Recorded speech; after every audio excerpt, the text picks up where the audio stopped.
সেইটাই বাংলা পথের পাঁচালী। তোমরা সবাই মন দিয়ে শোনো আর লেখো, আর সবাই লাইক অ্যান্ড সাবস্ক্রাইবটা দিয়ে দাও। পথের পাঁচালী, ক্লাস সেইটাই বাংলা পথের পাঁচালী, লিখেছেন বিভূতিভূষণ বন্দ্যোপাধ্যায়। কুঠির মাঠ দেখতে যাবার পথে কি দেখে অপু সব থেকে বেশি অবাক হয়েছিল? কুঠির মাঠ দেখতে যাবার পথে বড় বড় কানওয়ালা জীবন্ত খরগোশ দেখে অপু সব থেকে বেশি অবাক হয়েছিল। আলকুশি কি? আলকুশি হলো জঙ্গলে একটি বিষাক্ত ফল, যার আঠা হাতে রাখলে সেই জায়গা জ্বলে যায় ও সেখানে চুলকে ফুলে ওঠে। এই দেখো মা, আমার সেই মালাটা। কে কখন এই মালা কথা বলেছে? এই কথা বলেছে কে? কখন এই কথা বলেছে? কথাটি বলেছে ভুবন মুখার্জির বাড়ির সেজ বউয়ের মেয়ে টুনু। অপুদের বাড়িতে এসে সে যখন দুর্গার খেলা করার বাক্সটি খুলেছিল, তার মধ্যে পুতুলের জন্য পুঁতির একটি মালা ছিল। তখন টুনু মালাটা বের করে এনে এই কথা বলেছিলে, এই কথাটি বলেছে। অপু কার পাঠশালায় পড়তে গিয়েছিল? অপু গ্রামের একমাত্র গুরুমশাই প্রসন্নবাবুর পাঠশালায় পড়তে গিয়েছিল। গুরুমশাই পড়ানোর পাশাপাশি আর কোন কাজ করতেন? গুরুমশাই পড়াশোনার পাশাপাশি একখানি মুদির দোকান চালাতেন। পাঠশালা কখন বসতো? কতজন ছাত্রছাত্রী ছিল? পাঠশালা বসতো বিকেলে। সব শুদ্ধ মোট 8-10 জন ছাত্রছাত্রী পাঠশালায় ছিল। আতুল ডাইনি কে? আতুল ডাইনি অপুর গ্রামে থাকা এক অসহায় গরিব বৃদ্ধা। গ্রামের লোকের ধারণা ছিল সেই বুড়ি নাকি বাচ্চাদের মেরে কচু পাতায় প্যান পুড়ে জলে ডুবিয়ে রাখে। এছাড়া সবাই জানতো সে ইচ্ছা করলেই ছোট ছেলেদের রক্ত চোখের দৃষ্টি দিয়ে শুষে নিতে পারে। বড় হওয়ার সঙ্গে সঙ্গে তার সম্পর্কে অপুর ধারণা বদলে গেল কিভাবে? বড় হওয়ার পর অপু তাকে হাটে আমচুর বিক্রি করতে দেখেছিল একদিন। বুড়িটি ছিল একা, তার কোনো ছেলে মেয়ে ছিল না। আমচুর বিক্রি করে তার দিন কাটত। মরার সময় তাকে পোড়ানোরও কেউ ছিল না। এইসব ঘটনা থেকেই আতুল ডাইনি সম্পর্কে অপুর ধারণা বদলে গিয়েছিল। লক্ষণ মহাজনদের বাড়ি থেকে ফিরে এসে অপু যে আশ্চর্য ভ্রমণ কাহিনী শুনিয়েছিল তা লেখো। লক্ষণ মহাজনের বাড়ি থেকে ফিরে এসে অপু 15 দিন ধরে নিজের অদ্ভুত গল্পের ভ্রমণ কাহিনী বলে বেরিয়েছিল। সে ওই কয়েকদিন নানা আশ্চর্য জিনিস দেখেছে। রেলের রাস্তা যেখানে দিয়ে সত্যিকারের রেলগাড়ি যায়, মাটির আতা, পেঁপে, শশা, অবিকল সত্যিকারের ফলের মতো। এক ধরনের পুতুলটার কথাও সে বলে, যার পেট টিপলে মিগি রোগীর মতো হাত পা ছুঁড়ে হঠাৎ খঞ্জনি বাজাতে শুরু করে। অপু অনেক দূরে পথে গিয়েছিল। কত পদ্ম ফুলে ভরা বিল, অচেনা কত নতুন গা, কত দূর দিগন্ত পথ। নির্জন পথে পাশ দিয়ে সেখানে যেতে হয়। কোনো একটি গ্রামের পাশে কামারের দোকান, যেখানে অপুকে জল খাওয়ানোর জন্য তার বাবা নিয়ে গিয়েছিল। তারা অতি যত্ন সহকারে ভিতরে ডেকে দুধ, চিড়ে, বাতাসা খেতে দিয়েছিল। এইসব গল্পই সে মা ও দিদিকে শুনিয়েছিল। অপু কড়ি খেলতে কোথায় গিয়েছিল? অপু কড়ি খেলতে জেলেপাড়ায় গিয়েছিল। তার সঙ্গী সাথী কারা ছিল? তার সঙ্গী সাথী ছিল ব্রাহ্মণপাড়ার ছেলে পটু ও জেলেপাড়ার তিনকুড়ির ছেলে বঙ্কা, হৃদয় ও জেলেপাড়ার আরও অন্যান্য ছেলেরা। সর্বদর্শন সংগ্রহ বইটিতে মানুষের ওড়ার ব্যাপারে কি লেখা ছিল? সর্বদর্শন সংগ্রহ বইটিতে মানুষের ওড়ার ব্যাপারে লেখা ছিল যে শকুনির ডিমের ভিতর পারদ ভরে কয়েকদিন রৌদ্রে রেখে তারপর সেই ডিম মুখে পুড়লে মানুষ ইচ্ছে করলে শূন্য মার্গে অর্থাৎ আকাশে উঠতে পারবে। আমি মরবার সময় বইখানা তোমায় দিয়ে যাব দাদু। কে কাকে এই কথা বলেছিলেন? কোন বইখানি দিয়ে যাবার কথা ছিল? অপুকে এই কথাটি বলেছিলেন গ্রামের বয়স্ক ব্যক্তি নরোত্তম দাস বাবাজি। প্রেম ভক্তি চন্দ্রিকা বইখানি অপুকে দিয়ে যাবার কথা তিনি বলেছিলেন। প্রেম ভক্তি চন্দ্রিকা বইখানি অপুকে দিয়ে যাবার কথা তিনি বলেছিলেন। অপু দপ্তরে কি বই ছিল? অপু দপ্তরে যেসব বই ছিল তা হলো ঈশ্বরচন্দ্র বিদ্যাসাগর প্রণীত চরিতমালা, ধারাপাত, শুভঙ্করী, বঙ্গবাসী। মাসিক পত্রিকাটি কোন মাসিক পত্রিকা হাতে? তাহলে অপুর দপ্তরে যেসব বই ছিল তা হলো ঈশ্বরচন্দ্র বিদ্যাসাগর প্রণীত চরিতমালা, ধারাপাত, শুভঙ্করী। কোন মাসিক পত্রিকা হাতে নিয়ে অপুর মনে নানা কল্পনায় ভরে উঠত? বঙ্গবাসী মাসিক পত্রিকাটি হাতে নিয়ে অপুর মন নানা কল্পনায় ভরে উঠত। দুর্গা কতবার খুঁজিয়াছে ও খেলা আর কোনোদিন আসে নাই। কোন খেলার কথা বলা হয়েছে লেখো। দুর্গা কতবার খুঁজিয়াছে ও খেলা আর কোনোদিন আসে নাই। কোন খেলার কথা বলা হয়েছে লেখো। নিশ্চিন্দপুরে একজন বৃদ্ধ মুসলমান বড় রংচং করা কাজ বসানো একটি টিনের বাক্স নিয়ে খেলা দেখাতে এসেছিল। বাক্সের গায়ে চুঙের মতো জিনিস ছিল। তাতে চোখ একটা লাগিয়ে ছবিতে সত্যিকারের মানুষ, ঘরে বাড়ি শুদ্ধ। তাতে চোখ একটা লাগিয়ে ছবিতে সত্যিকারের মানুষ, ঘরে বাড়ি শুদ্ধ দেখা যায়। এই খেলাটির কথাই বলা হয়েছে। অপু বসে বসে খাতায় কি লেখে? অপু বসে বসে খাতায় নাটক আর গল্প লেখে। অপু টিনের বাক্সে কি বই ছিল? অপু টিনের বাক্সে একটি নিত্যকর্ম পদ্ধতি, একটি পুরানো প্রাকৃতিক ভূগোল, একখানি শুভঙ্করী, পাতা ছেঁড়া একখানি বীরাঙ্গনা কাব্য ও মায়ের সেই ছেঁড়া কাশিদাসী মহাভারত বই ছিল। তোরা নাকি এই গা ছেড়ে চলে যাবি? কে কাকে একথা বলেছেন? কোন গায়ের কথা এখানে বলা হয়েছে? এ কথা ভুবন মুখার্জির মেয়ে রানী অপুকে বলেছে। নিশ্চিন্দপুর গায়ের কথা এখানে বলা হয়েছে। রইল ওইখানে কেউ জানতে পারবে না কোনো কথা। ওখানে আর কে যাবে? কি রইল এখানে? কোন জিনিসের কথা বলা হয়েছে? একটি কৌটো রইল এখানে। একটি সোনার সিঁদুর কৌটোর কথা বলা হয়েছে, যা অপুর দিদি হয়তো কখনো সেজ ঠাকুরুনের বাড়ি থেকে চুরি করেছিল। দুর্গা অপুর খেলাধুলার সরঞ্জাম বলতে কি ছিল? দুর্গার খেলার সরঞ্জাম ছিল কয়েকটি কড়ি, নাটা ফল, আমের গুটি। অপুর খেলার সরঞ্জাম ছিল একটি রঙটা কাঠের গোড়া, একটি টোল খাওয়া টিনের ভেপু, বাঁশি, গোটা কয়েক কড়ি, 2 পয়সা দামের একটি গোটা কয়েক কড়ি, 2 পয়সা দামের একটি পিস্তল ইত্যাদি। অপুর পাঠশালাটি কেমন ছিল? গ্রামে প্রসন্ন গুরুমশাইয়ের বাড়িতে অপুর পাঠশালা ছিল। যে ঘরটিতে পাঠশালা ছিল তার কোনো দিকে বেড়া বা দেওয়াল কিছু নেই, চারদিকেই খোলা। পাঠশালার শিক্ষা দেওয়ার বিশেষ উপকরণটি ছিল একটি বেদ। ছেলেরা নিজেরাই বসার চাকায় নিয়ে আসতো। 8 মিনিটের যুদ্ধ জিনিসটা উপভোগ করার জন্য অপু কী করত? বা যেখানে কেউ আসে না তাদের ঘরের পিছনে হাওয়াতে কঞ্চি ঘুরিয়ে আপন মনে নানা কথা বলতে বলতে যুদ্ধ খেলা। উত্তর: 8 মিনিটের যুদ্ধ জিনিসটা উপভোগ করার জন্য অপু একটি সরু বাঁশের কঞ্চি নিয়ে নদীর পাড়ে বাঁশবনের ভিতরে যেত। নিজের মনে মায়ের মুখে শোনা কুরুক্ষেত্র যুদ্ধের দৃশ্য কল্পনা করে সে নিজেকেই সেই যুদ্ধের অংশ করে নিত। দুর্গা তো পাঠশালা যেত না, তার সারাদিন কিভাবে কাটতো? লেখো। দুর্গা পাঠশালা যেত না, তার সারাদিন কাটতো নানা বনে জঙ্গলে ঘুরে। এর মাধ্যমে দুর্গা জীবনের সব আনন্দ উপভোগ করতে পারত। সে দুপুরে শুধু ভাত খাওয়ার জন্য বাড়ি আসতো। তারপর সারাদিন সে ঘুরে বেড়াতো পাড়ার আমবাগানে, জামবাগানে। কাদের বাড়ি কোন গাছে কি ফল হয়েছে সব তার জানা ছিল। সে কামরাঙা, নাটা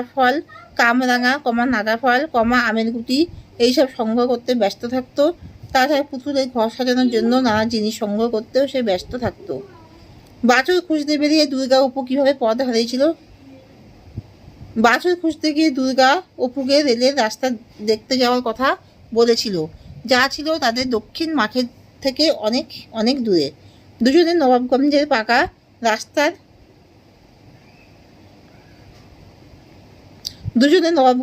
রাস্তার উপরে গিয়েও যখন রেলের রাস্তা দেখতে পায় না, তখন তারা ভাবে রেলের রাস্তা বুঝি আরো দূরে।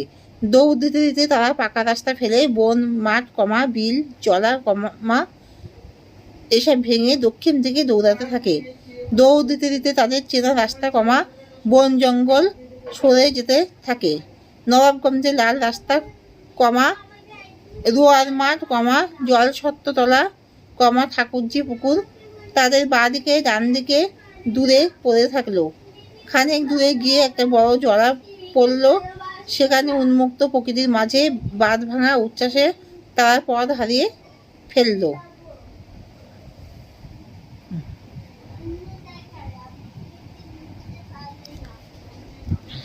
রাজকৃষ্ণ সান্যালের দেশ ভ্রমণের গল্পগুলি কেমন ছিল? রাজকৃষ্ণ সান্যালের দেশ ভ্রমণের বাতিক ছিল। তার বলা গল্পগুলি যেমনই হোক না কেন সেটি সাজিয়ে বলার ক্ষমতা তার অসাধারণ ছিল। কোথায় দ্বারকা কোথায় সাবিত্রী পাহাড় কোথায় চন্দ্রনাথ ইত্যাদি স্থানে তিনি ভ্রমণ করেছেন। তার স্ত্রী পুত্র থাকতো। অপুর কাছে এই দেশ ভ্রমণের গল্পগুলি ভালো লাগতো। অপুর কাছে এই দেশ ভ্রমণের গল্পগুলি ভালো লাগতো।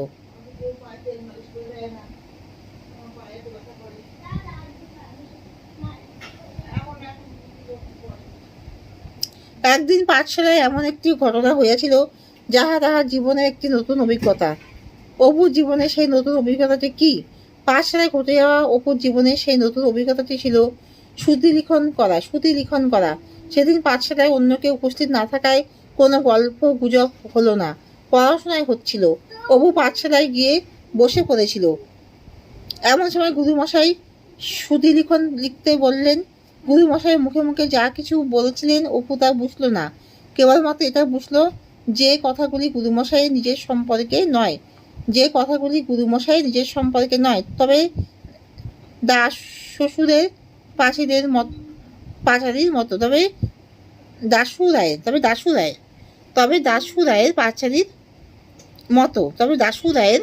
পাঁচালীর মতো তিনি মুখস্থ বলছেন। কথাগুলি অপু শুনতে খুব মধুর লাগছিল। সে কথাগুলির মানে বুঝতে পারছিল না, কিন্তু অজানা শব্দের ঝংকার জড়ানো অপরিচিত শব্দগুলি সেদিন অপুর কাছে মনে হয়েছিল সঙ্গীত। সেই কথাগুলির মধ্য দিয়ে দেশের একটা অস্পষ্ট ছবি অপুর শিশু মনে ফুটে উঠেছিল। অপু ভাবত কুটির মাঠ পেরিয়ে যে পথটি ঘুরে গিয়েছে, গুরুমশাই বলা জনস্থান মধ্যবর্তী পশ্চিমবন গিরি বুঝি সেই পথেই অবস্থিত। দুর্গা অপু কিভাবে রেলের রাস্তা দেখার চেষ্টা করেছিল? একবার অপুদের রাঙি গাইয়ের বাছুর হারিয়ে গিয়েছিল। দুর্গা অপু যখন বাছুর খুঁজতে দক্ষিণ মাঠের দিকে গিয়েছিল, দূরের রাস্তার দিকে তাকিয়ে দুর্গা একটি কি দেখেছিল। হঠাৎ দুর্গা বলল রেলগাড়ি দেখতে যাওয়ার কথা। তারপর তারা রওনা দিল। দুর্গা বলেছিল রেলের রাস্তায় পাকা রাস্তার ওধারে। এই ভেবে তারা দুজনে রওনা দিল পায়ে হেঁটে। দৌড়ে গিয়ে বন জঙ্গল ডিঙিয়ে তারা রেলের রাস্তা দেখার চেষ্টা করে, তবে সে আশা তাদের পূর্ণ হয়নি। অনেক দূর গিয়ে পথ হারিয়ে তাদের ফিরে আসতে হয়েছিল। বাঁকা কঞ্চি অপুর জীবনে এক অদ্ভুত জিনিস। একথা বলার কারণ কি? বাঁকা কঞ্চি অপুর কাছে অনেক মূল্যবান এক অদ্ভুত জিনিস, যা সহজেই খুঁজে পাওয়া যায় না। অনেক খুঁজেই বন জঙ্গলের ভিতর একটা শুকনো গোড়ার দিক মোটা, আগার দিক সরু এমন হালকা ও বাঁকা কঞ্চি অপু জোগাড় করে আনে। তা দিয়ে অপু যুদ্ধ খেলা করে। এই অদ্ভুত সামান্য উপকরণটি দিয়ে সেই মহাভারতের সোনা যুদ্ধ খেলার কল্পনাতে মেতে থাকতো। একা একা নির্জন জায়গায়, কখনো বাঁশবাগানের পথে, কখনো নদীর ধারে নিজের মনে কথা বলতে বলতে সে ঘুরে বেড়াতো। এই আনন্দ কেবল অপুই বোঝে, আর অন্য কেউ বোঝে না। সে সেই পাকা কঞ্চি নিয়ে কখনো তামাকের দোকানি, কখনো ভ্রমণকারী, কখনো বা সেনাপতি, কখনো তামাকের দোকানি, কখনো ভ্রমণকারী, কখনো বা সেনাপতি, কখনো বা মহাভারতের অর্জুন সেজে আপন মনে খেলে। সব শিশুই সামান্য উপকরণ নিয়ে খেলার চেষ্টা করে। এই তুচ্ছ উপকরণও শিশু মনে অমূল্য বলে মনে হয়। কঞ্চিটিকে অপু তরবারি করে মনে করে রামায়ণ মহাভারতের কল্পজগতে মানুষ ভ্রমণ করে বেড়াতো। তাই এই সামান্য উপকরণ তার মনে আশ্চর্য আনন্দ এনে দিত। শূন্যে ওড়ার ক্ষমতা অর্জনের জন্য অপু কি করেছিল? শূন্যে ওড়ার ক্ষমতা অর্জনের জন্য অপু নানা জায়গায় শকুনির ডিম খুঁজেছিল। সেটা প্রথমে দিদিকে, তারপর সতু নীলু কানু পটল ন্যাড়া সকলকে জিজ্ঞাসা করে শকুনির বাসা কোথায় আছে তা দেখেছে কিনা। তারপর সে রাখালকে জিজ্ঞাসা করেছিল শকুনির ডিমের কথা। সে যদি শকুনের ডিম এনে দেয় তাহলে অপু তাকে টাকা দেবে। পরের দিন রাখাল দুটি কালো রঙের ছোট ছোট ডিম এনে অপুকে দিল। তবে তার জন্য রাখাল বলল 2 আনা কমে সে দেবে না। তা শুনে অপু অবাক হয়ে গেল। সে বলল তার কাছে থাকা একগুচ্ছ করি আছে, সে সেগুলো রাখালকে দেবে, কিন্তু রাখাল তাতে রাজি হলো না।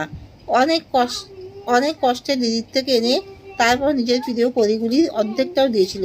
তবে ডিমগুলো সত্যি শকুনের ডিম কিনা তার পরীক্ষা করে জানা যায়নি। ভুলো কুকুর ভুলো ভুলো, ভয় হস্যু লয়কা। ভুলো কুকুরকে নিয়ে দুর্গা কিভাবে আমোদ উপভোগ করতো। দুর্গা প্রতিদিন নিজের ভাত খাওয়া শেষে একমুঠো ভাত বুড়ো কুকুরের জন্য নিয়ে আসতো। এতে তার মায়ের কাছে অনেক বকা খেতে হয়েছিল, কিন্তু অপু এই আমোদ উপভোগ করা সম্পর্কে কিছুটা জানতো। চারিদিকে জনশূন্য, কেউ কোথাও নেই। চোখ বুজে দুর্গা যেই সেই বুড়ো কুকুরকে ডাকতো, তারপর ভাত মাটিতে ফেলতেই বন জঙ্গল পেরিয়ে শুকনো পাতার স্তূপ পেরিয়ে হাঁপাতে হাঁপাতে বুড়ো কুকুরটি ছুটে চলে আসতো। তা দেখে দুর্গার মন আনন্দে ভরে যেত। এভাবে সে উপভোগ করতো। বৃদ্ধ নর্তমা বাবাজির সঙ্গে অপুর কিভাবে ভাব হয়েছিল। অপু যখন ছোট ছিল তখন তার বাবার সাথে সে নর্তমা বাবাজির বাড়ি যেত। গৌরবর্ণ সদানন্দ বৃদ্ধ নর্তম সামান্য ঘরে থাকতেন। তিনি বিশেষ গোলমাল ভালোবাসেন না, প্রায় নির্জনে থাকেন। সন্ধ্যার পরে মাঝে মাঝে গাঙ্গুলির চণ্ডী মণ্ডপে গিয়ে বসেন। ছোট থেকেই অপুকে নিয়ে হরিহর তার কাছে যেতেন, সেই থেকে তার সাথে অপুর ভাব হয়। তিনি বলতেন অপু তার কাছে গৌরসুন্দরের মতো। নিষ্পাপ ভাব মাখানো চোখ ছিল অপুর। মুখচোরা অপু এই বৃদ্ধ ব্যক্তিটির সঙ্গে নানা রকম বিষয় নিয়ে খোলামেলা আলোচনা করত। বৃদ্ধ নরোত্তমের কাছে অপু প্রেম ভক্তি চন্ডিকা বইখানি দেখতে চাইতো। বৃদ্ধ বলতেন বইখানি তিনি অপুকে দিয়ে যাবেন। তিনি জানেন অপুর হাতে এই বইখানির কোনো অসম্মান হবে না।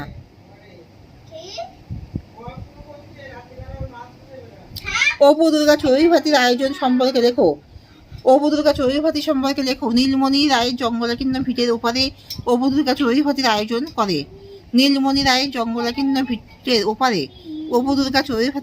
করে। খানিকটা বন জঙ্গল দুর্গা নিজের হাতে দা দিয়ে কেটে পরিষ্কার করে তারপর ঘর থেকে চাল নিয়ে আসে ও একটি ভালো নারকেল মালায় 2 ফোঁটা তেল নিয়ে আসে।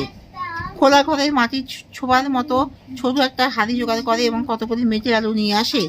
দুর্গা একটি বেগুনও আনে। বনভোজনে সত্যিকারে ভাত, মেটে আলু সেদ্ধ, বেগুন ভাজা রান্না হয়। সব রান্না দুর্গা নিজেই করে। তারপর তাদের সাথে যোগ দেয় কালীনাথ চক্রবর্তীর মেয়ে বিনি। এখানে পিকনিকের সাথে এরকম চড়ুইভাতির তফাৎ অনেক। তখনকার পিকনিকের জন্য আগে থেকে দিন ঠিক করা হয়। একটি সুন্দর পরিষ্কার জায়গা থেকে নানা রকম আয়োজন করে ভালো ভালো খাবারের জোগাড় করে দলবদ্ধভাবে পিকনিক করা হয়। রান্না ঠাকুর করে। এই পিকনিকগুলি অনেক খরচ সাপেক্ষ হয়। প্রকৃতির মাঝে কিশোর মনের বিস্ময় ও নতুন কিছু করার যে নির্বিচার আনন্দ, তাই এখনকার দিনে পিকনিককে কখনোই খুঁজে পাওয়া যাবে না। অজয়কে তার সঙ্গে অপুর বন্ধুত্ব হলো কিভাবে?